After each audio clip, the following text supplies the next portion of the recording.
Labor MP Peter Khalil faced a fierce contest in his Melbourne seat of Wills, with the party pouring resources into the contest, which appears to have paid off. After several days of counting, Greens candidate Samantha Ratnam called him yesterday to concede. I spoke with Mr Khalil earlier. Peter Khalil, thanks so much for joining us today. And first of all, congratulations on retaining the seat of Wills.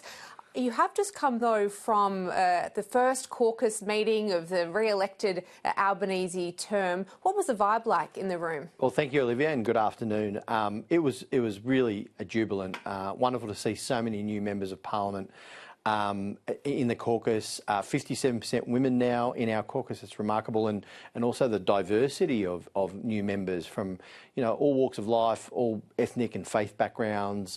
It's really, I think, a reflection of modern Australia in our party room, in our caucus, and it's wonderful to see. Can you peel back the curtain, though, for some of our viewers? Why was Ed Husic and Mark Dreyfus now no longer in the ministry? Look, Ed and Mark have made excellent, terrific contributions to the Cabinet and to their communities.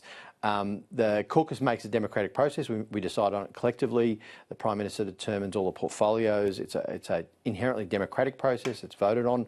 And that is what the caucus decided collectively around the new ministry, which we just passed today. Do you think, though, some of that ugly factional politics tarnishes in a way the beauty of what was a resounding Labor win on Saturday?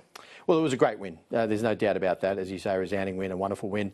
We have an opportunity now and an obligation, I think, as the Prime Minister has rightly pointed out, to deliver for the Australian people. We have a wonderful vision for the Australian people, a plan. We've delivered a lot in the first term, and now there's an opportunity to do that in the second term, to really make a difference to millions of lives. The PM has said this. I think Jim Chalmers, the Treasurer, said it. We have a really good problem. We have a lot of talent across our caucus. It's a good problem to have. And obviously there's a lot of people who are making a contribution. But whatever role that we are asked to do, it is a great privilege to represent the Australian people. And I should say, for my electorate of Wills, it is a great privilege and honour to be re-elected and to have the opportunity to continue to represent the wonderful people of Wills. It's such a diverse electorate as well. I have everything except farmland. I mean, literally everything except farmland in my electorate. But back to the topic at hand just quickly. So former Prime Minister Paul Keating, he's described this as factional thuggery. Do you think that there is a risk when cabinet positions are being decided on factional allegiances rather than merit or performance? Look, Paul Keating is a great Labor Prime Minister. He's entitled to all of his views.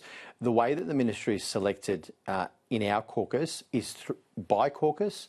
It is an inherently democratic process. People vote in the members of the ministry, which we did in our caucus collectively today.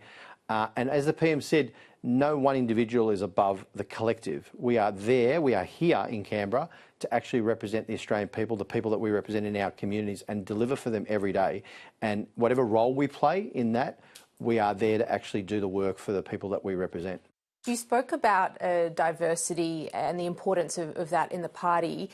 Due to this sort of factional vote now, we've lost the most senior, or you've lost, I should say, the most senior Labor Jewish member of Parliament from the front bench. You've also lost a senior Muslim member.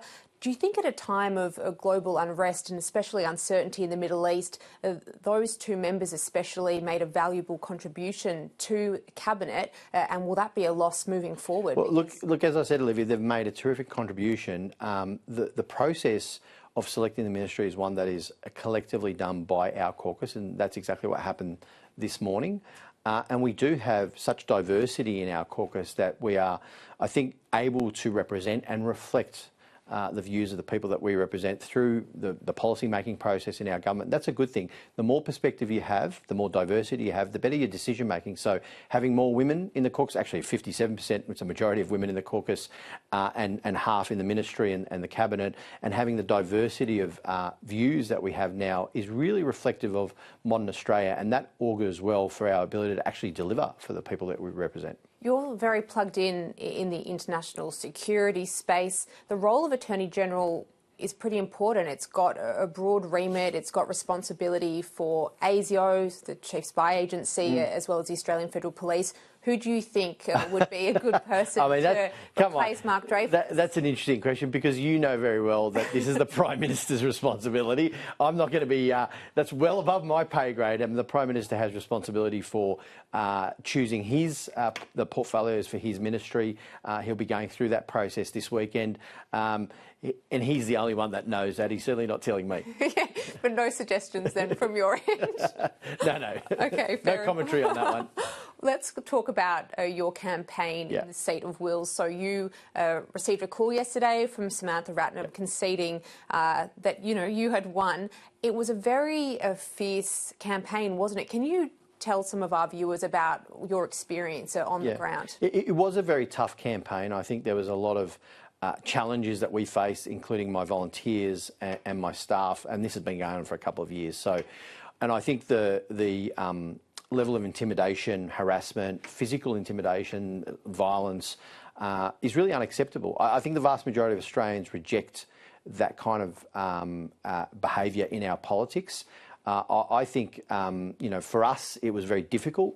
For us, I had people, my volunteers and my staff are amazing. Like their integrity, their character, their ability to continue to serve the community, even when they had to evacuate the office so many times. Even in the last week of the campaign, some protesters occupied our roof. The back office staff had to evacuate. They did it several times. They had to do that. And even up until the last day, they were actually set up camp chairs at the polling, pre-poll, and actually serving the community. So they did a terrific job. They should not be made to feel in danger at their place of work. That is just unacceptable.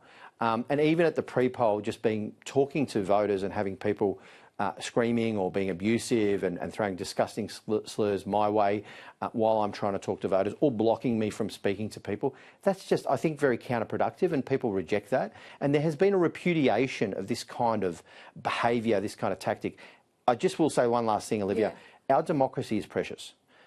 It is precious, and it's important that we all do everything we can to protect it and enhance it. And I hope that this kind of behaviour is not normalised. We did see a number of protest tactics over the course of the campaign. I was with both Peter Dutton and Anthony Albanese at times, and we saw protesters come and disrupt various press conferences, and a lot of the time they were disguised as journalists and kind of caught them by sort of unawares.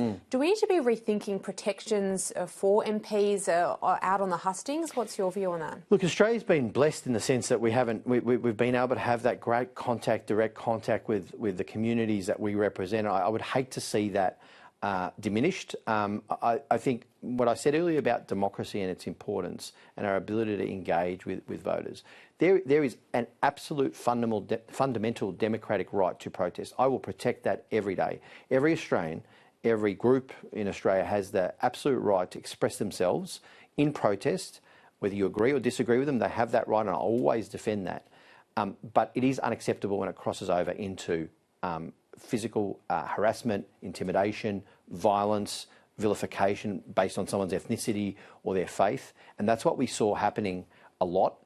That's unacceptable. It's sanctioned by the law, but I think from a sort of a behaviour, a model of behaviour for society, I think most Australians reject that. And that kind of tactic was repudiated. The politicisation of tragedies around the world, the use of that to try and gain votes, targeting both the government and MPs as if they're responsible for what's going on, and then blaming for that.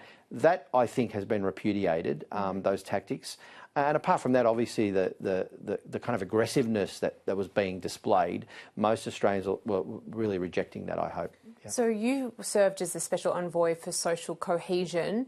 Do you still think that there is a place for that role in Parliament moving forward in this term? Yes, certainly. I mean, obviously, it's up to the Prime Minister how he manages his portfolios and what goes forward. But I think social cohesion is so precious in our society. We have this amazing multicultural, multi-ethnic, multi-faith society which works in Australia. It really does. And it's worked for decades. And it's worked for decades not just because of the laws or the bipartisanship. It's worked because people have committed or invested into the idea that we can all come from all sorts of places around the world, have all sorts of different faiths or no faith.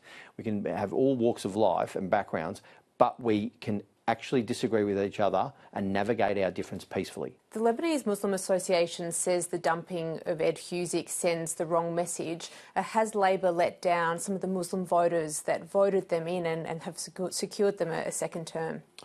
Well, I mean, there is a lot of work that we've done in engaging with not just the Lebanese Australian community, but the broader Muslim Australian community. I know I've done that in my electorate and listening to what has been very deep pain and anguish that many people have experienced, particularly with what the terrible loss of life that we've seen in Gaza and other parts of the world, like the Sudan civil war and the Rohingya Muslims who have been killed in Myanmar as well. I mean, so being a good MP is about listening, reflecting back those views into government, which I've tried to do by engaging with the imams, with the schools in my community, the community centres, the teachers, the students, listening to that pain and really reflecting it back, and then working on policies that actually support those communities and work within our government, what we can do internationally to support humanitarian aid, for example.